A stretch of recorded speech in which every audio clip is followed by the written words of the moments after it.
Stuart Orr. He's a global freshwater manager for the Worldwide Fund for Nature, one of the conservation groups that contributed to the report. Stuart, thanks for being with us. Now, first off, if you could just lay out for us, why are freshwater ecosystems in decline faster than others? Indeed, thanks for having me. Freshwater environments are only 1% of the entire planet. And as this report says, 51% of all fish species on the planet are in freshwater. But of course, our river systems, lake systems are vital to the economies of nations. We dam them, we dredge them, we irrigate land from them, we use it for water supply.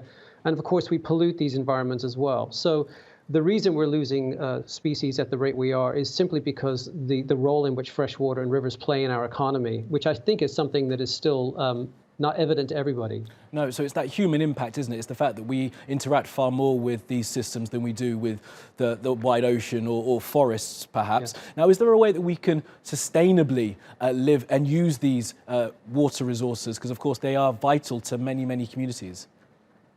Oh, absolutely. And I think the awareness is growing tremendously. I mean, you alluded to this in the introduction, that the climate discussions are very vital when it comes to fresh water.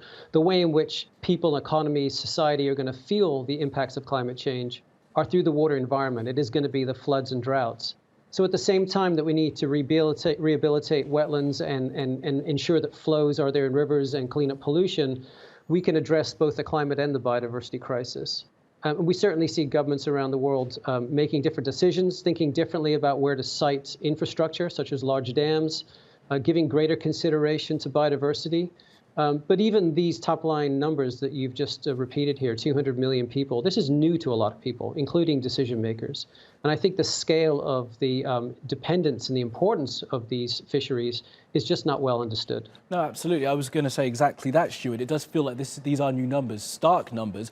But with that, is there a sense and a worry in the work that you do that this leads to that kind of fatigue that people complain about hearing just how doomed the planet is?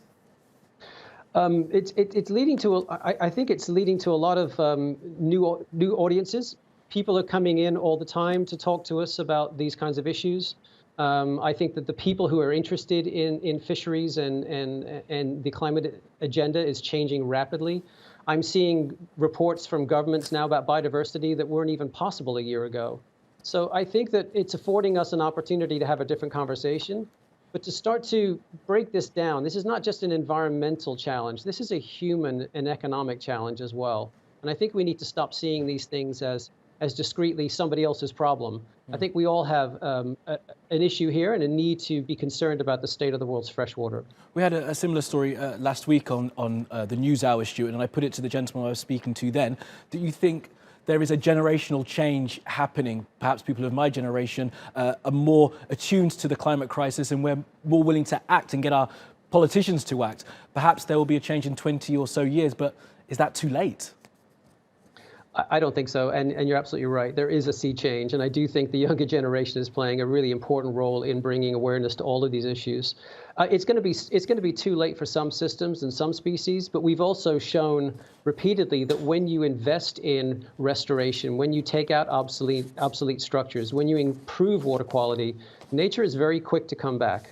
Now, that doesn't help species that we have lost completely, but it does help the abundance of others. So I think there's a tremendous amount of goodwill. I think there's a great deal of evidence. I think what we really need now is governments to step up. Absolutely. Okay, we'll have to leave it there. Stuart Orr from the Worldwide Fund for Nature. Thanks for your time and good luck in your work.